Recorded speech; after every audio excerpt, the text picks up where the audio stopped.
निवडणूक आयोगाचा भोंगळ कारभार डोंबिवलीत उघडकीस आलाय। ठाकरे गटाने हा कारभार उघडकीस आणलाय। निवृत्त पोलीस अधिकारी यांच्या पत्नीचे 2 वोटिंग कार्ड आलेत। दोन्ही कार्डात नाव, पत्ता, वय आणि लिंग सारखेच आहेत, पण फोटो आणि कार्ड वेगळे आहेत। पोस्टाने दोन्ही कार्ड एकाच वेळेला आल्याने निवृत्त पोलीस अधिकारी अशोक कुलकर्णी वय वर्ष 76 आणि त्यांच्या पत्नी अर्चना कुलकर्णी वय वर्ष 69 या आश्चर्यचकित झाल्यात। निवृत्त पोलीस अधिकारी सोबत असे होत असेल तर सामान्य नागरिकांना करायचं काय, असा सवाल ठाकरे गटाने उपस्थित केलाय।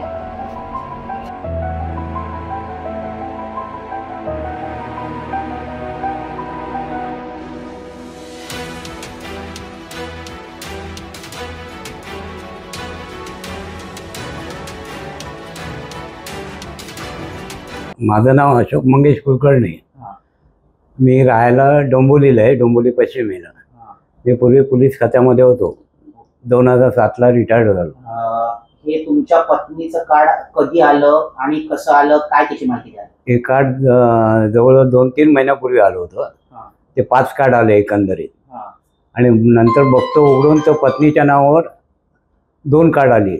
एक खरं कार्ड आणि एक दुसऱ्या बाईचा कोणातरी फोटो, आणि नाव आमचं सारखंच आहे त्याच्यावर, पण ॲड्रेस सगळा। याबद्दल तुमचं म्हणणं काय? तर ह्याच्याबद्दल मला निवडणूक आयुक्तांना कळवायचं आहे की असं कसं झालं।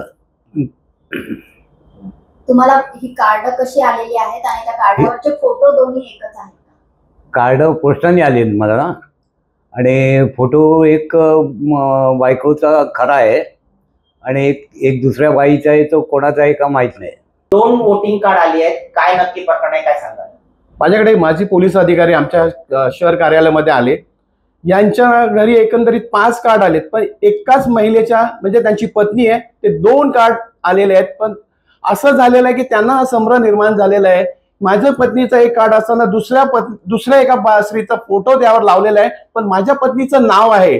तर ह्या भोंगळ कारभाराविषयी आम्ही विचारायचं कोणाला? महाराष्ट्र सरकारला विचारायचं? महाराष्ट्र सरकार डोळे झाकून बंद करून बसलेलं आहे का? की जे कोणी अधिकारी आहेत, निवडणूक अधिकारी आहेत, यांनी आता हे पाठवलेलं आहे, ज्या पोस्टाने हे पाठवलं मग त्यांनी डोळे धाक करून हे पाठवलेलं आहे का? सामान्य माणसांनी करायचं काय? तर पोलीस अधिकाऱ्याबाबत असं होत असेल तर मग सामान्य माणसांनी कोणाकडे न्याय मागावा? महाराष्ट्र सरकारकडे मागावा की निवडणूक कार्यालयाकडे मागावा का निवडणूक अधिकाऱ्याकडे मागावा? आपलं नाव? माझं नाव, मी विभाग प्रमुख राजेंद्र जानू सावंत।